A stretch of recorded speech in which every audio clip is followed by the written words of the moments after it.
Hey, everybody, remember when it was fun when the Oilers would come to town?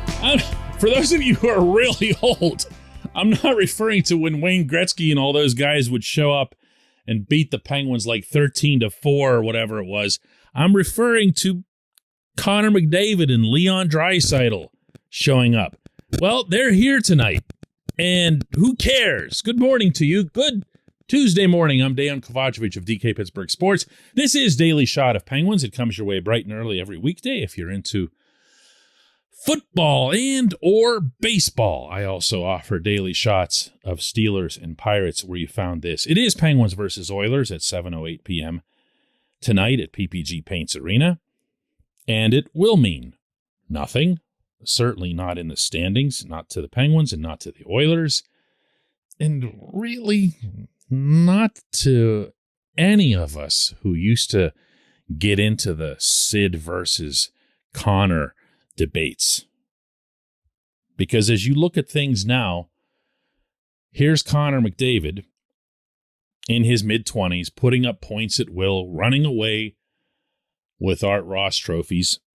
And here's Sid in his mid-30s, had a slow start to the season, coming off the wrist surgery. Played wonderfully since then, but nobody's talking about Sid in the same breath as Connor when it comes to just overall performance. Not anymore. Do you know what's funny? They probably should. Now, more than ever. Because I've got news for you. When it comes to comparing generational talents, and that's absolutely unequivocally what McDavid is, it's never an in-the-moment thing. It's always about the broader body of work. And I am here to say that no matter how many trophies McDavid ends up surrounding himself with over the course of his time in Edmonton, or if eventually he escapes, his career will have been seen as a spectacular bust next to that of Sidney Patrick Crosby and all of the winning that Sid has done. I don't need to tell you about that, but I do feel compelled on this day to share that over the last 5 seasons, Connor McDavid has participated in 8 total playoff games. And yes, those were split over 2 rounds, which is to say that he hasn't won a single playoff game since 2017, the one year the Oilers ever made even the slightest amount of noise in the postseason over his tenure. And that is a catastrophic footnote in the context of a talent of McDavid's scope. And it isn't even close. It doesn't even scratch the surface of what Sid's achieved, not just as a player, but also as a captain, as a serial winner, as Mike Babcock once called him. Not even close, and maybe not even now. This portion of Daily Shot of Penguins is brought to you by the good people at the Greater Pittsburgh Community Food Bank, where they're committed to providing food for all of our neighbors in need across Western Pennsylvania.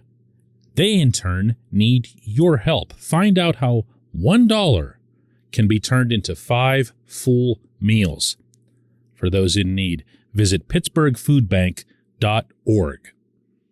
Now, again, going back to the Gretzky days, those who are a little bit more experienced in following the sport will recall that the big debate of the day was Wayne versus Mario. Everything was Wayne versus Mario. Who's the best? Who's the most talented? Who has the better supporting cast and thus has gotten the most help toward achieving what he has? Well, that obviously was Gretzky. He was surrounded by an entire wing of the Hall of Fame up there when he won his cups. Mario, in contrast, didn't make the playoffs at all in his first 5 seasons in Pittsburgh. Now, he had to dig from a hole that was unlike anything McDavid could ever imagine in Edmonton. The team that Mario inherited was 1658-6, the year that it richly earned drafting him.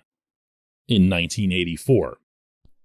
But Mario got there. The Penguins got there. In fact, as soon as responsible management arrived on these shores and you started to see pieces come in, like Tom Barrasso, like Paul Coffey, like Kevin Stevens, Mark Recchi, I could go through the whole long list of excellent players who made it here for the 91 and the 92 Cups.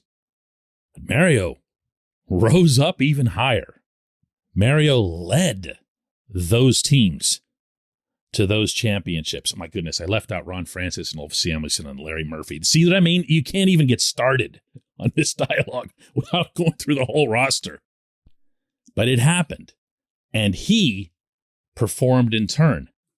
Sid came to Pittsburgh in a much more similar situation to what McDavid did in arriving in Edmonton. The team wasn't, some kind of major mess. It won a lottery, beating out the Sabres, who'd actually really earned that pick.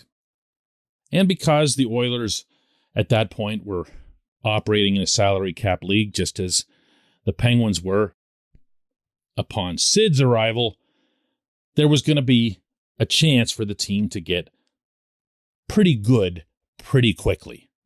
Well, the Oilers have had talent. The Oilers have added talent, not nearly enough, and they haven't had good management. But when you have Leon Draisaitl as your, you want to call him a sidekick? Dude puts in 50 goals and 100 points every year. I'd compare him more to the dynamic between Sid and Gino, McDavid and Draisaitl. So there's even another center there to take some of the heat off of him. And he hasn't gotten it done. Last year, the Oilers played Winnipeg in the first round. The Jets did all kinds of hooking and holding and slowing down McDavid, and McDavid complained about it, and that ended up looking even worse because you can't do that in a series between two Canadian teams with all the macho-ness involved. And he looked really bad, and he didn't score much at all until the series was out of reach. Here's my point. Sidney Crosby is a superior player over the course of his career to Connor McDavid in every way. There are no exceptions to this. And the fact that Sid is still out there at his age, putting up 84 points, despite missing pretty much the first month of this season, and yet again would have his team in Stanley Cup contention if their starting goaltender hadn't gotten hurt, while the Oilers just barely squeak into the Western Conference playoff scene and are undoubtedly going to get bounced again in the first round, then no, the experts are right. There is no comparison between McDavid and Crosby. It's just not the way they think. When we come back, just one question.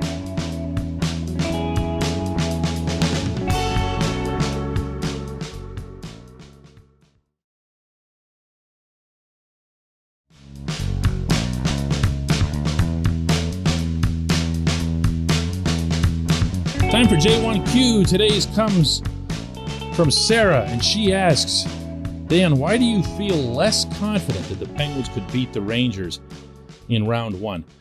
Sarah, first and foremost, the single worst tactical matchup that another team could stick in the Penguins' collective faces in a playoff round would be to be awesome on the transition.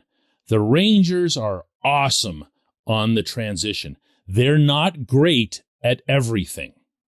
And in some ways, the Rangers' shortcoming, that being their defending once they're stuck in their defensive zone, should benefit the Penguins. However, in the 4 meetings that they had this season, it didn't.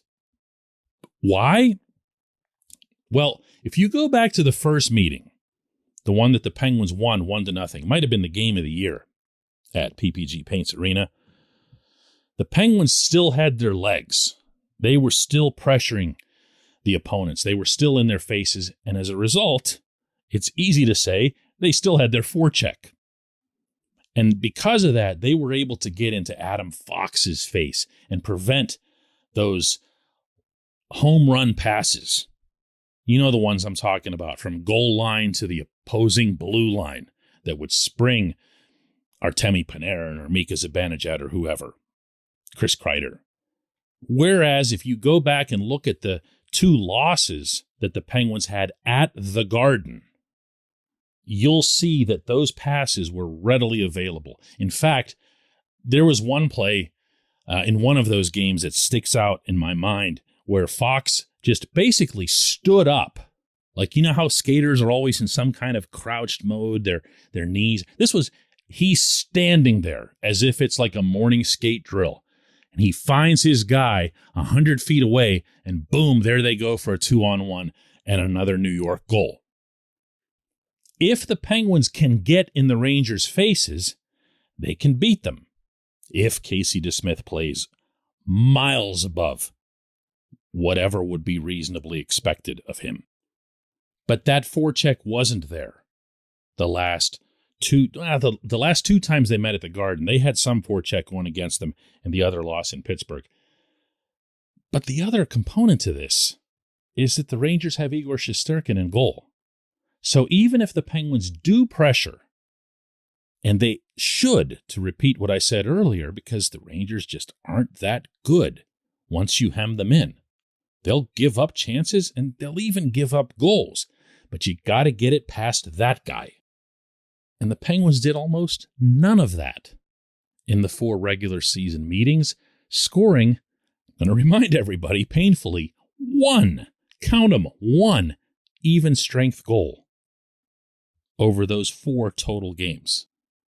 Now, look, I'm sure if you sat down and tried to analyze, Penguins versus Hurricanes or Penguins versus Panthers, particularly the latter, you'd find ways in which those teams would be superior to the Penguins in different ways. I believe that both of those teams are superior to the Penguins, especially with Tristan Jarry out. But in the Rangers' case, it's been right there in front of us, including the results.